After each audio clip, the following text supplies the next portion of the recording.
നമസ്കാരം. തടയ ന്യൂസിലേക്ക് സ്വാഗതം. കേരളത്തിൽ ഒരു പതിറ്റാണ്ടുകാലം നീണ്ടുനിന്ന ഇടതുപക്ഷ ഭരണം, എന്നാൽ പലരും ആഗ്രഹിച്ച, മറ്റു പലരും സ്വപ്നത്തിൽ പോലും വിചാരിക്കാത്ത ഒരു മാറ്റത്തിനാണ് കഴിഞ്ഞ ദിവസം കേരള രാഷ്ട്രീയം സാക്ഷ്യം വഹിച്ചിട്ടുണ്ടായിരുന്നത്. ഒരു മാറ്റം എന്ന് മാത്രം അതിനെ പറയാൻ പറ്റും എന്നെനിക്ക് തോന്നുന്നില്ല. കാരണം LDFന്റെ ഒരു പരാജയം അല്ലെങ്കിൽ LDFന്റെ ഒരു തകർച്ച എന്ന് തന്നെ നമുക്ക് അതിനെ എടുത്തു പറയേണ്ടതായിട്ട് വരും. കാരണം കഴിഞ്ഞ 10 വർഷക്കാലമായിട്ട് കേരളം ഭരിച്ചുകൊണ്ടിരിക്കുന്ന ഒരു പാർട്ടിക്ക് കേവലം 35 സീറ്റുകളിലേക്ക് ഒതുങ്ങി പോവേണ്ട ഒരു അവസ്ഥ വന്നിരിക്കുകയാണ്. അതേസമയം കോൺഗ്രസിന് 102 സീറ്റുകൾ ലഭിച്ചു. വളരെ ഉജ്ജ്വലമായിട്ടുള്ള ഒരു വിജയം. മാത്രമല്ല, NDAക്ക് 3 സീറ്റ് നേടാനായതും അവരുടെ ഭാഗത്ത് നോക്കുമ്പോൾ ഏറ്റവും വലിയൊരു വിജയം തന്നെയാണ്. പക്ഷെ കേരളം പോലൊരു സംസ്ഥാനത്തെ ജനങ്ങള് ആ ഒരു 3 അക്കൗണ്ട് ഒന്നും തുറക്കും എന്നവര് വിചാരിച്ചിട്ടുണ്ടായിരുന്നില്ല. നമുക്ക് ഈ ഫലങ്ങളിലേക്ക് വന്നാല് ഈ LDFന്റെ പരാജയം ആരും അങ്ങനെ പ്രെഡിക്റ്റ് ചെയ്തിരുന്നില്ല എന്നൊന്നും നമുക്ക് പറയാൻ കഴിയില്ല. കാരണം 10 വർഷം തുടർച്ചയായിട്ട് ഭരിച്ചുകൊണ്ട് വന്നിരുന്നവരാണ്. എക്സിറ്റ് പോൾ ഫലങ്ങളിലൊക്കെ UDFന് തന്നെയായിരുന്നു മുൻതൂക്കം.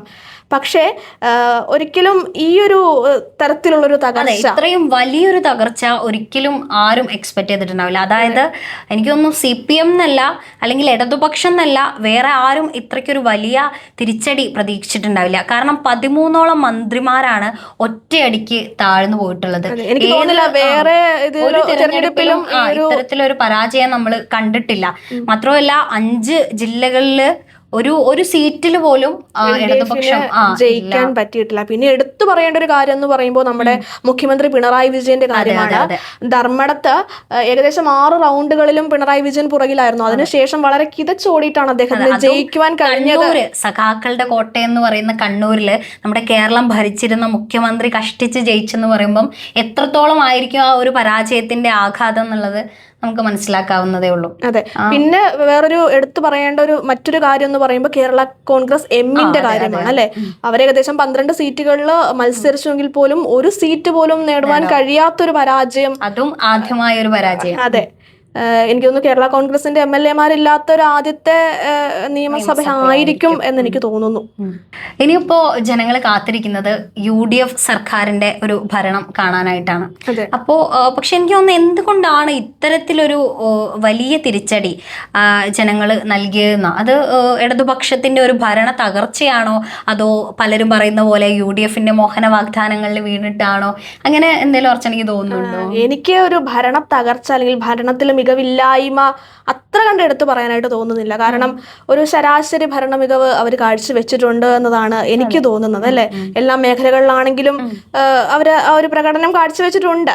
എനിക്ക് തോന്നുന്നു ചിലപ്പോ കോൺഗ്രസിന്റെ മോഹന വാഗ്ദാനങ്ങൾ തന്നെയായിരിക്കും അതിന്റെ കാരണം എന്ന് തോന്നുന്നു. അല്ലെങ്കിൽ ഒന്ന് മാറി ചിന്തിച്ചതായിരിക്കും. കഴിഞ്ഞ 10 വർഷക്കാലം തുടർച്ചയായി വന്നതിൽ നിന്ന് ഒരു എന്ത് മാറ്റം ഉണ്ടാകാം. ഇവര് ഇത്രയും കാര്യങ്ങൾ പറയുന്നുണ്ട്. ഇപ്പൊ നമുക്ക് KSRTC ബസ്സുകളിൽ സൗജന്യ യാത്ര, അതുപോലെ പെൻഷൻ കൂട്ടുന്നു, അതുപോലെ ബിസിനസ് ചെയ്യാൻ ക്യാഷ് കൊടുക്കുന്നു.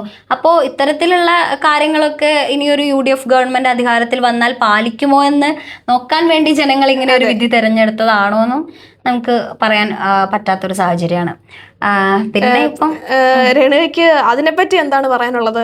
UDFന്റെ വാഗ്ദാനങ്ങളെ പറ്റിയിട്ട്, പ്രത്യേകിച്ചും നമ്മുടെ സൗജന്യ യാത്ര, സ്ത്രീകൾക്ക് സൗജന്യ യാത്ര നൽകുമെന്ന് പറയുന്നു. അതിനെ പറ്റിയിട്ട് എന്താ രേണുകയുടെ അഭിപ്രായം? ഭരണത്തിൽ കയറട്ടെ, തുടർ എങ്ങനെയാണെന്ന് നമുക്ക് നോക്കാം. ഇങ്ങനെ നമുക്ക് ആശയം കേൾക്കുമ്പോൾ വളരെ നല്ല ഒരു വ്യക്തമായ ആശയമാണ് സ്ത്രീകൾക്ക് സൗജന്യ യാത്ര എന്നുള്ളതൊക്കെ. പക്ഷേ ഇത്തരത്തിലൊരു ഗവൺമെൻറ് ട്രാൻസ്പോർട്ടിൽ അത് എത്രത്തോളം സാധ്യമാകും എന്നുള്ളത് അറിയില്ല. കാരണം ഒരു കാലത്ത് അത്രയും തകർച്ചയിലേക്ക് പോയിരുന്ന ഒരു ഇത് ഇപ്പോൾ ഉയർച്ചയിലേക്ക് എത്തി നിൽക്കുന്ന ഒരു ഇതാണ്. അപ്പോൾ ഇനിയും ഫ്രീ ആയിട്ട് യാത്ര, അതൊക്കെ എങ്ങനെയാണ് ഗവൺമെൻറ് ഉദ്ദേശിച്ചിട്ടുള്ളതെന്ന് നമുക്ക് കണ്ടു തന്നെ അറിയണം. അത് മാത്രമല്ല, ഇനിയിപ്പോ എന്തായാലും നമുക്കിനി കണ്ടറിയാം അല്ലെ. കാരണം ഇനിയിപ്പോ 5 വർഷം ജനങ്ങൾ അവരുടെ വിശ്വാസം മുഴുവൻ UDFൽ ഏൽപ്പിച്ച് ഭരണം കൈമാറിയിരിക്കുകയാണ്.